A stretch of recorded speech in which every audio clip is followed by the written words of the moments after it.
You guys, my maker's box from Sonnet came today and I'm so excited to play. You guys, I didn't even know where to start because this is a Garden Wakes by Connie. How good is that? And Nestled in Time. I have the most perfect little nest to go with it. I'm just gonna either paint the eggs on the nest in here or paint the ones in the, it's good. And then from Royce, we have like these floral magazine ad type, I don't know, they're good. They're so gorgeous and so, I don't know. These are gonna be fun. I'm excited to pull that one apart. And then this is a Masterboard, and this one is, oh, that one is Le Fleur de Guide, and this is Floral Medley Masterboard. Y'all, look at these little checkered, the butterflies. I mean, I'm obsessed with it. It's just so beautiful and soft and everything spring should be. So this will be super fun to play with. And then we've got some amazing colors that I'm super excited for. We have Artichoke by Sweet Pickins Milk Paint, which is just a gorgeous vintagey green. For Fusion, we have Peony, which is a gorgeous soft pink. And Little Star, which is a brilliant, brilliant yellow. Prom Queen by DIY. You guys have seen me use this before. Very highly underused and is super fun. And then Sandy Blonde, another great neutral. These are going to be fabulous with those papers, and I can't wait to dig in and get my project started. For project number 1, I am taking out Connie's paper, Nestled in Time, and I am going to use a paintbrush and some water to cut my piece. I have already traced it around the inside of the item I am putting this in. And I'm just tracing that with the water and the paintbrush. And this just gives it a more organic look when you go to place it in. And it's just not like a really harsh edge. It just looks more natural. I love using this method with rice papers. It does a great job, and it really does have a better feel to it, I think, than doing a really fine cut on it, because if you make a boo-boo, you doing those fine cuts, you're definitely going to see it. So I go around, I do that, and then I go ahead and I will tear this apart around that oval that I have used. And while I'm finishing this up, let me introduce myself. My name is Sandra, and I'm the owner and creator here at Midwest Charm. I specialize in repurposed, upcycled, vintage home decor and furniture, as well as all of your DIY needs. You can find me on all the social medias linked below, as well as on our website, www.midwestcharm.co. And you can contact me on any of those. If you have any questions, our email is linked below, as well as a list of all the items I have used in today's video. Once I get this paper torn out, I'm going to flip this over and take out my DIY white swan. Because I am painting the piece I'm putting this on, I really want these colors to pop. And to do that, the paper, whether it is rice paper, a napkin, or Royce's decoupage paper, you really should have a white background if you want those colors to sing. So that is what I am doing. And then I'm going to take out our project piece. This is a silver plated little tray that I picked up at the thrift store. I don't remember how much I paid for it, but typically if they're under $4, I will grab them. And depending on the patina will depend on whether I paint these up or not. This one was in the store, it didn't sell. So now it's going to get a makeover and be put in the booth. So I am using Prom Queen by DIY, and that came in our maker's box. And this is going to get 2 good coats of this paint. As you can see, it is going on beautifully, but I just want that second coat just to make sure that I'm covering up any little spots that are a bit on the see-through side. And wait, I am done with these two coats. I'm gonna wet distress. That is one of the most beautiful things that I love about this paint is that it is clay based. There's no VOCs, and you can just take a baby wipe or a wet paper towel and rub it along your piece, and it distresses it with no dust. And as you'll see later in my video, when I distress using some sandpaper, it left a ton of dust. But I digress. So let's get back to our second coat. You can see here the coverage is phenomenal. This is exactly what I wanted on the rest of this piece. So we're going to go ahead and get that on and then let it dry completely. I just love the fact that Connie from the Painted Photographer uses DIY paints in her paintings so that you can match them up so easily to that piece. And Sonnet does a great job of curating this box to make sure you have wonderful colors to work with.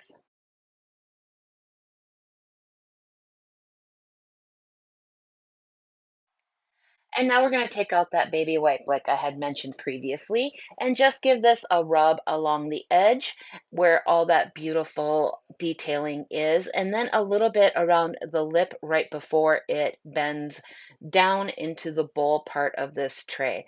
And I am going back over with a dry towel because that'll wipe off anything that's left that I was trying to remove, and it might have just smeared instead, and that just wipes it nice and clean for me. So that's why you see me taking that out on occasion. The funny thing is before I had gotten this paper, I had actually gotten a little nest that I thrifted that matches this beautifully, and I can't wait to style them together. And here we are doing the lip that goes down into the bowl. And I do go over with the dry towel to pull up a little bit more because it just wasn't giving me enough of the distressing that I had wanted. And then finally, the fun part, y'all, we are going to take out our paper that we have trimmed up and make sure it is sitting in this piece exactly how I want it.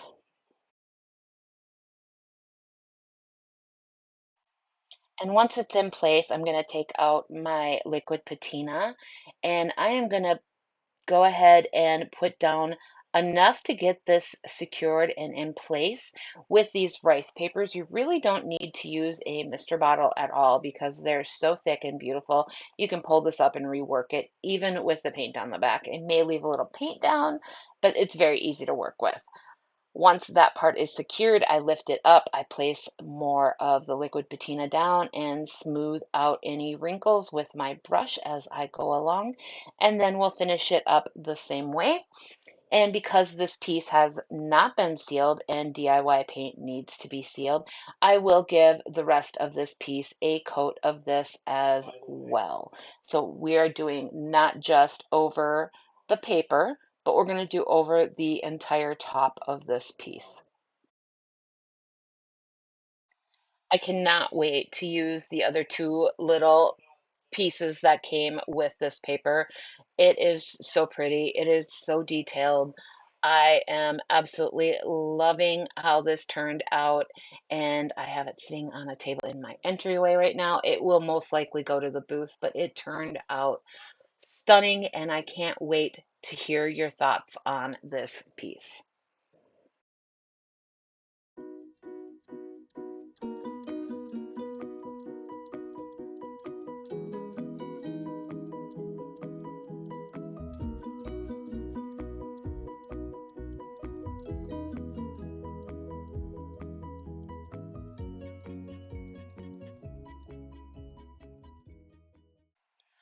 I am so excited about this piece. I picked up this old beadboard door at a antique store while we were down at in Rochester, Minnesota at the Mayo, and I have already given it one coat of the avocado green Sweet Pickins milk paint.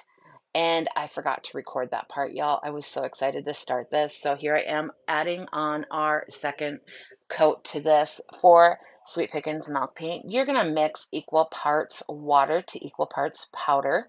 I find warm water absorbs those pigments the best and the quickest, and also helps it to thicken up a little bit faster as well.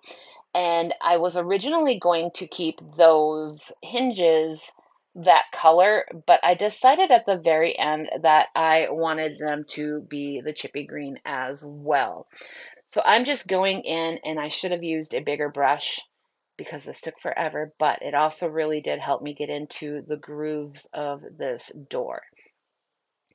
I knew the minute I picked up this door that it needed Sweet Pickins milk paint. It just needed it. So that was a no-brainer when I saw the color, this perfect vintagey green. I knew that I was going to use one of the papers for this as well. Another tip I have is that in between each coat, I always use my hair dryer to dry off the piece. This helps give us that chippy, that crackle that we're looking for with milk paint. And if you've worked with milk paint, you know it's unpredictable and you can't just make it do what you want. It's going to do its own thing. So we just kind of help it along with that hair dryer. And then we're going to go in. I just felt this needed one more coat on here. And this one I do go in a little bit thicker with the paint, because if you do thicker paint on that last coat, you are going to get more chips and more crackles. So that's what we did. And again, I'm helping it with the hair dryer. And after this step, I do brush everything that's loose off with my hand.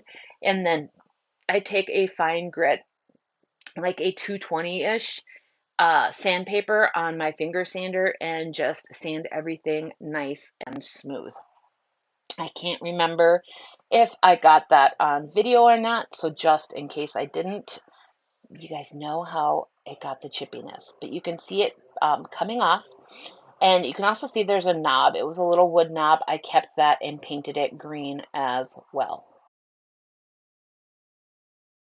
And oh my word, this paper, Le Fleur de Guide, is fabulous. And I decided one of these was going to go on the door. So I was just kind of measuring out where I wanted it to go. I knew I wanted the one with the wildflowers.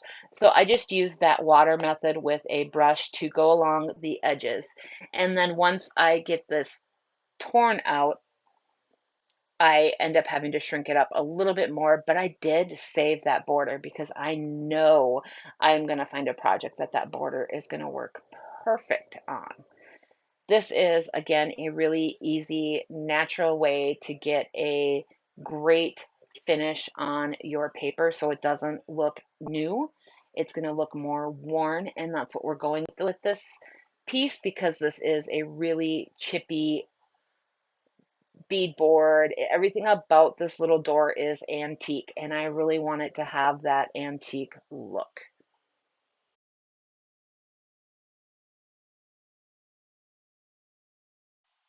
And this is where I realized it wasn't gonna work. It was just a little bit too big, but there's another like frame on there, a line going around. So I just did that water along the edge of that line and tore it again. And then I made sure to do like some deeper gouges into it and not be like a straight line, and you'll kind of see that maybe more if I get like more water in one spot, it just curves over more naturally, and it was beautiful. And the green in the leaves of this piece matched that avocado Sweet Pickins paint. So artichoke. My gosh, why do I keep calling it avocado? The artichoke paint, so beautiful. It was perfection. I can't wait for you all to see these put together. So we're just going to go along these pieces here, and you can see we're just tearing it off here, and we're just kind of giving it more of a torn, ripped, aged look to it. And then, like my previous two pieces, this door has already been painted. And because the door has already been painted, I really still want these colors to pop off of there. So I am going to flip this piece over, And we're going to take out our white swan paint and we're going to give this a coat of white swan on the back of it and get this all ready to go onto our door.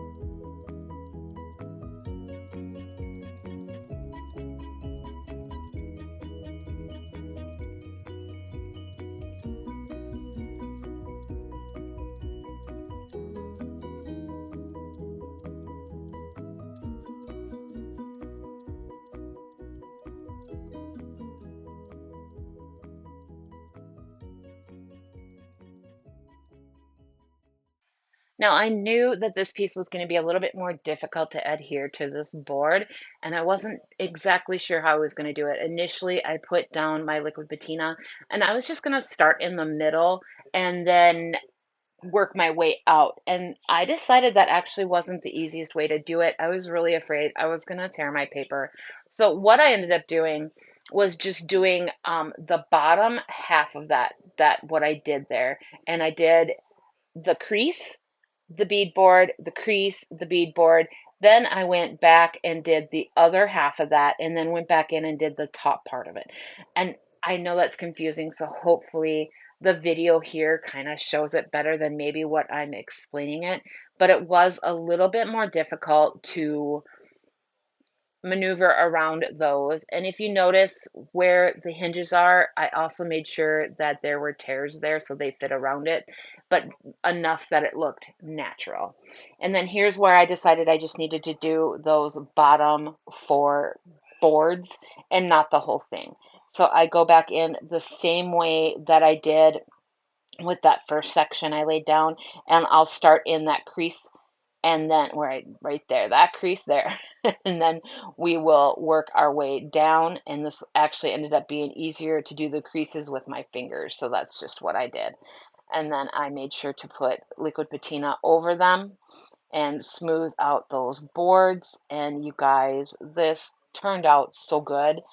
That last little section then was really easy to do. It was just two boards left, and I just folded it down towards me and then put the liquid patina on the remainder part, did the board, the crease, and then the remainder of the paper. And again, hopefully the video makes it make a little bit more sense than maybe how I'm explaining it.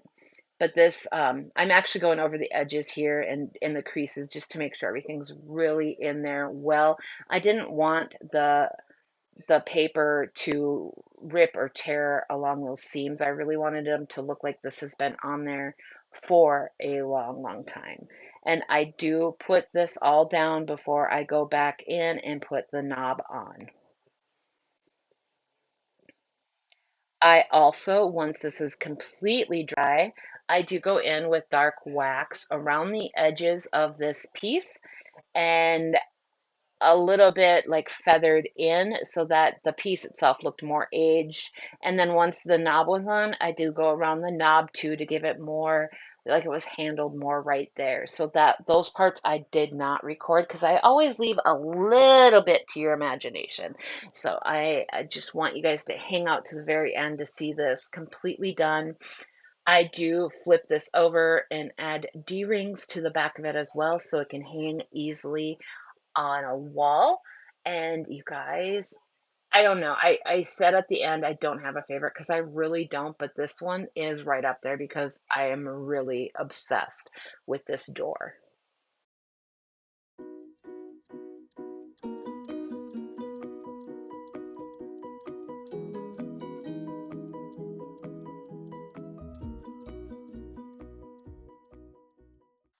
For project number 3, I took out a garden wicks by the Painted Photographer, and I decided I'm going to once again make this a really organic tear, and I'm going to use water to determine how this is cut out. So it's got a little bit more of an organic, natural feel to it. So I go around, I've already kind of looked at this compared to the piece I'm putting it on, so I know exactly how it's going to lay on there. So I'm just going to go ahead and get this part done first. I also go along that bottom little white edge and make sure that that gets wet and torn off as well. And here we go with peeling this off. You guys, this is such an easy job to do. I mean, it's satisfying to get that little final and put it on there is so good. So as you can see, it just gives it a much more natural, organic look. Like this piece was on there the entire time and has just worn off on those edges.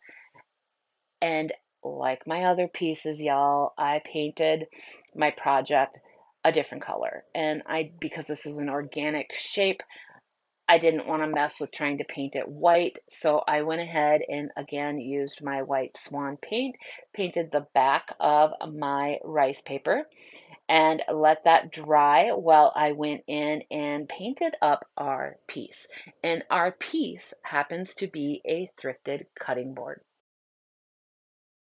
I knew the minute I picked this piece up, it had like a finish on it, and I knew I was gonna sand that off, and I knew I wanted to do a really rustic, worn look on it. So I go in and just slap some paint on, and I'm being really trying to keep it worn and organic looking and not really rigid. So when there's a little bit over, under, I don't care. I just want this to have a more naturally worn look to it. And because the handle's there, I do some going up as well.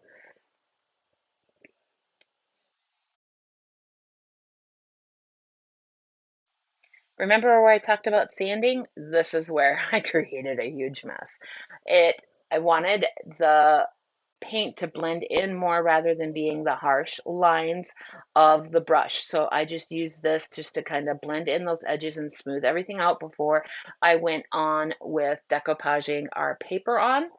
So you'll see me here, I tap it all off and there's like a pile of it on the paper. And it was so much that I did have to go in with a baby wipe and clean this up because there was just still so much on there. And I knew if I had taken my liquid patina, I know it would have picked up all that dust. So we didn't want that. So I wiped it all off, let it dry. And then I go in with liquid patina and I'm going to place my piece down where I want it and then move part of it so we can anchor this down and it doesn't shift while I'm doing the remainder of it. And because again, this is a clay-based paint, it's DIY. This is Prom Queen again. I do need to seal it all up. So I do end up doing on this side of the board, I do seal it completely, the whole side. And then the back side of it did get a douse of hemp oil, which I did not show. Another thing that I also did on this piece is once it was dry, I did go back in and dark wax around the edges of the paper to make it look like it was not brand new. And then I did do the around the edge of the board as well. So the handle and the edges of the board where the wood is showing through, I dark waxed there as well. Once I place this part of the paper down and smooth everything out, we're going to give this a good coat of liquid patina because rice paper is thicker. You do need to use more of it than you would on Royce's papers. So just keep that in mind that the paper can soak that up. So make sure you're using enough. And if your corners aren't sticking, that's why. So I'm just going in with a good generous coat, and I'm working from the center out so that all those little extra fibers end up laying flat. So I make sure that those are nice and flat as I am finishing this piece up.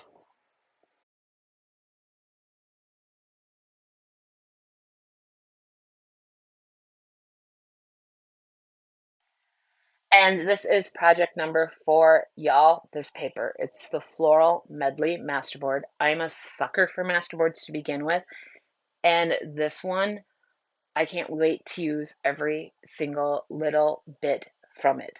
So for this particular piece, I am cutting off a chunk and I had prepped for a different box, a jewelry box, just the top of it, and I ended up not using it. So what I am doing here is just trying to decide exactly how I want this to lay on my piece. And as you can see, there is a coat of white swan on the top so that those colors really pop. If that hadn't been there, I'm not sure, because these are such soft, pretty pastel colors, I'm not sure they would have even really shown up. So I'm just kind of marking where I want this and making sure that I've got some sort of a crease to show me where I'm working at. And I always save my scraps. If you haven't seen yet, I do save those scraps, and I buy little wood tags, which are linked below in my Amazon affiliate links. And I use those scraps and make little tags and sell them at my booth. So we are going to anchor our piece down, and I could not find my spray bottle, my Mr. bottle. I haven't been able to find it since I got back from Arizona. So I'm going to have to go see which kid has it up in their room, because I have a feeling that's where it went. So I wish I had, because there was that crease, and I did have to work with the paper a little bit more and wait for the liquid patina to kind of soak into it for me to smooth it back out. And it's doable without the mister. The mister just makes it that much easier, and it makes it so smooth and so wrinkle free. It's a great method, and I was able to complete it, but I wish I'd had the Mr. bottle. So once this is down, we'll go over the top of it with a coat of liquid patina, and we will let that dry up. Once this is completely dry, I do go in with that finger sander you see sitting right there, and I sand off the edges nice and smooth and seal those down. And then I'm going to go in with Peony from Fusion Mineral Paint. You guys, this paint is very pretty, very delicate pink. It's like barely there. It's so pretty, but it does take quite a few coats over this wood color. So I did take 3 to 3.5 coats. I didn't want to distress this piece, so I wanted to have it be pretty solid. So it did take me a few coats. So I just, let me put that out there. Also with Fusion, I like to go in with really thin coats so that the leveling goes on better, or the leveling levels out better. I don't know how to word that, but I do go in with the thin coats on it and just make sure that's how I'm doing it. So it did take quite a few coats, and I'm not going to show you guys all of it because it was a lot of dry time. But to finish off my piece, I do go in with some white wax, and I know I'm just showing you like the front of this and the top, but I do go in over the whole piece with the white wax. Fusion does have a built-in sealer, but I wanted just to soften it just a little bit more, and it turned out so stinking beautiful. I am obsessed with this piece. It is very, I know this is going to sell fast. I just know it. It is just delicate and beautiful, and it's just perfect. So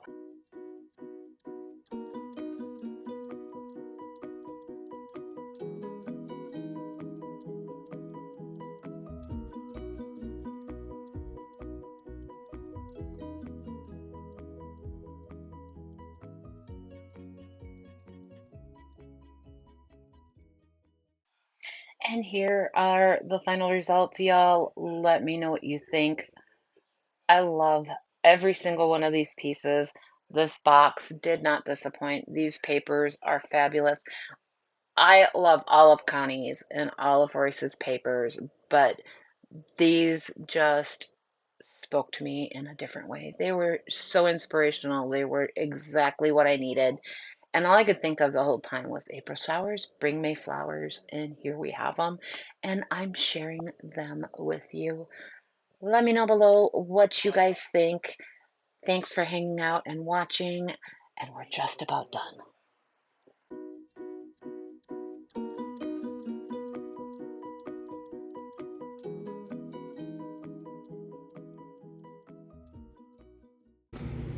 Sometimes you just need a little inspiration, and then you can't stop. And that's what happened with this box. And let me know what your favorite item is. I am so loving all these pieces. I honestly don't know if I could pick a favorite. I'm really happy with how they all turned out.